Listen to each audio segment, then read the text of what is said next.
Where the hell have you been? Why haven't I heard from you until today? My wife is ignoring me and starting to pack her bags.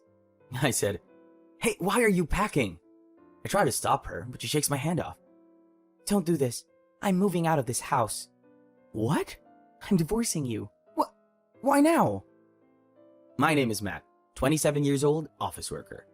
My wife Beth and I have been married for 2 years. We met on a matching app and developed a romantic relationship because we had a lot of common interests. We both like music, manga, anime. We have a lot in common. We never ran out of things to talk about, and we ended up getting married.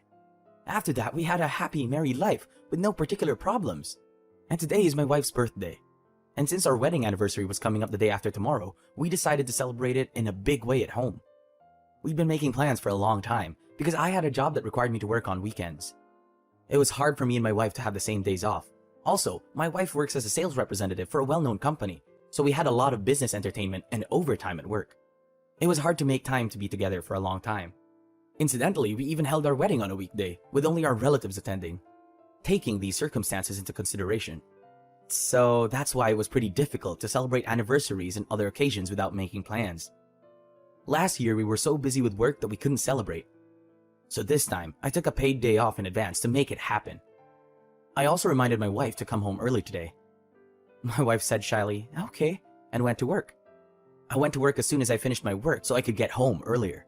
Then I went to the department store to make sure I didn't burden my busy wife with work. I went to a department store and bought her favorite wine and cakes. I also bought some tasty and stylish looking side dishes for appetizers. I also bought expensive meat for the main course.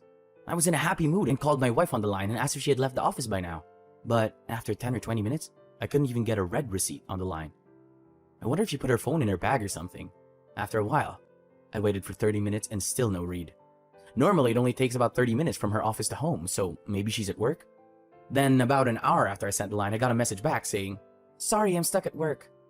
I felt sad, but if it's work, it can't be helped. I asked her what time she would come home, so I replied, "Around what time would you get home?" I wanted to have dinner with her even if she had to work late. Then, my wife responded in a way that I never expected. "I might have to stay overnight at the office. I don't want dinner." I was very shocked. It's no wonder she said she had urgent business. But what was the second message? Did she completely forget about today? We'd been talking about celebrating for a while. I reminded her this morning, so normally she would remember. I feel like there was this huge distance between me and my wife. Maybe we lived together, but our hearts were never really close. That's what I thought.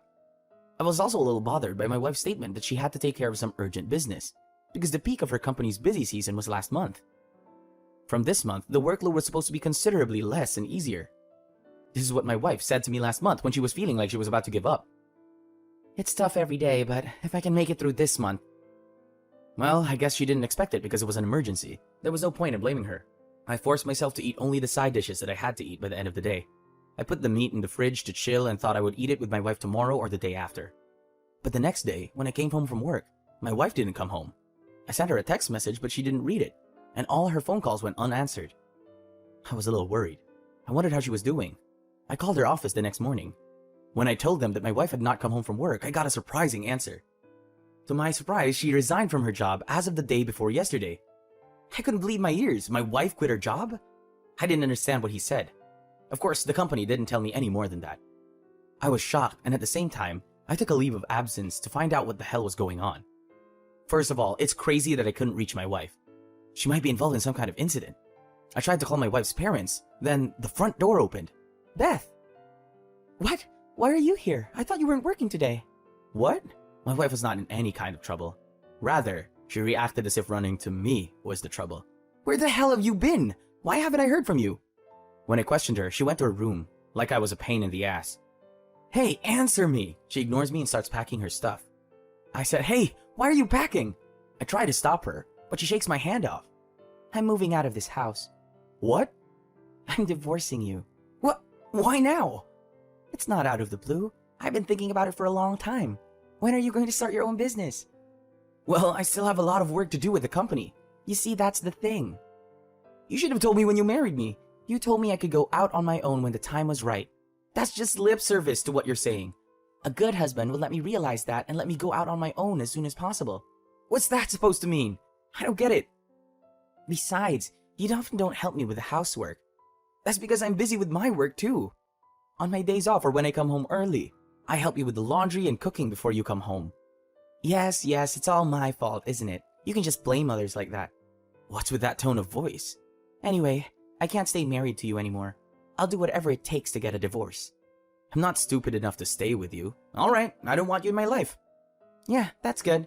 I was going to leave it on the table, but I guess I'll be able to file it soon. And she showed me the divorce papers. I didn't know she had it already. I quickly filled out my portion and handed it to my wife. Well, I hope you'll be sad about your life without me. What? Who's going to be sad? I'll be happy. I felt like throwing things at her in anger as she walked out with a grin on her face. After that, I quickly grabbed my stuff and went back to my parents' house. My parents were surprised and outraged to hear what I had to say. They were so angry that they wanted to go to my ex-wife's parents' house and explain it to them. I asked them not to do that because it would be disgraceful for them to go to my ex-wife's parents' home. Then I started to look for a place to live while temporarily staying at my parents' house. About a week after I left home, I got a line from my ex-wife. I was surprised to see a message from her saying I got married and picture of my ex-wife getting married to another man. And when she saw that I had read the message, she called me back. Hi, did you see it? I did, but what the hell? You mean you got remarried within a week of divorcing me? Yeah, that's right. That sucks. That means you were having an affair, right? Well, I was having an affair when I was married to you. You're going to confess to yourself? Yes, because I can afford to pay alimony. My new husband lives with the president of a company in Chiba, and he's very rich. And my husband is going to be the future president of the company. I heard that his father-in-law is dying of cancer, so that means I'm going to be the wife of the president right after we get married. Isn't this really a Cinderella story? Apparently, he met my ex-wife at a company he was working for. He approached her, and my ex-wife, who loves good-looking men, fell in love with him instantly. She had an unfaithful relationship, and she left me for him. In the story of my ex-wife, who was always bragging to me, there was something that bothered me. She told me that the father of the man she married in the photo was the owner of a company in Chiba, and that her husband would be his successor. And then I recognized the face of the man in the photo. Who was he? It's on the tip of my tongue. You know Chiba is my hometown, right? Doesn't that mean you're in the neighborhood now? Yeah, I guess so. But that doesn't mean I'm not gonna see you, right? But that doesn't mean I'm gonna see you, right? Nobody wants to see you for anything. What's the name of the guy you're married to? I might know him. What? A guy like you wouldn't have a friend who's this good looking. Come on, tell me. Ryan Gray. Huh? Is he the same age as us? Yes, he is. You know him? What? What's wrong with you? You're laughing all of a sudden. What? Oh, no. He's a classmate of mine from high school. Oh, really? That's a surprise. Yeah, it's a surprise. I can't believe you're marrying Ryan. You don't believe me, do you? Well, I don't care. I've had better luck than you. No wonder you can't accept reality. Well. I wish you all the best. What? What's so funny? What's so funny? You're weird. My ex-wife thought I was boring because I started reacting weird, so she hung up right after that. 2 months later, my ex-wife called me again. What now? Hey, did you know about Ryan's plastic surgery and were you laughing about it? Oh, so you finally found out. Well, yeah. I heard he had a full body makeover when he was in college. Yeah, and he was also famous for his bad taste in women. It made me laugh to think he was getting married to you. Why didn't you tell me? We're divorced now, aren't we? I don't have to tell you. I mean, how did you even find out? Well, I found out that you and him went to school together, so I thought I'd look at Ryan's high school yearbook. Ryan said he didn't want to mention it because he was embarrassed. I thought he was just being modest. So when I went to his parents' house and snuck into his room and looked at his graduation yearbook, I saw his face before the plastic surgery. I've been deceived. I'm pregnant. My baby's gonna look like the face on that photo, right? Are you fucking kidding me? What are you talking about? You're cheating on Ryan too. What? You know that I know you had plastic surgery too, right? Huh? How? Your parents told me before we got married. They asked if I really wanted to marry you even if you had these procedures done. I thought at the time you had some good qualities inside, and I said, I don't care. And we got married. But I had no idea you were so rotten on the inside. I didn't know what to look for either. But it's the most ironic story ever. 2 people who had plastic surgery end up together. Oh. And that child will look like either one of you. Well, I'm sure the parents don't care what their children look like. But you're not taking care of your rental apartment, are you?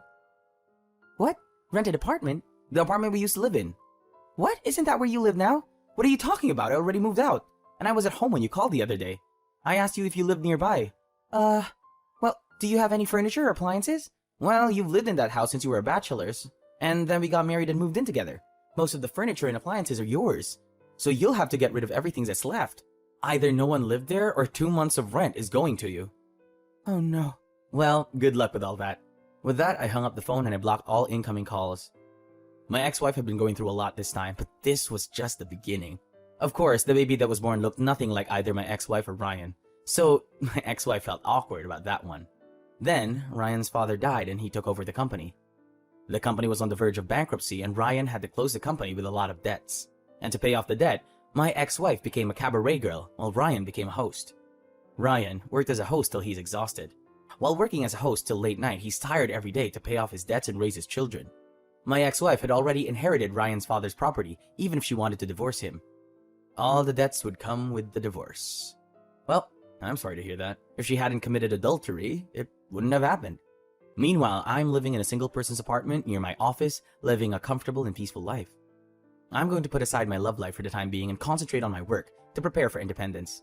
Thank you for watching until the end. How did you like today's story? If you enjoyed today's story, please subscribe to our channel. See you in the next episode.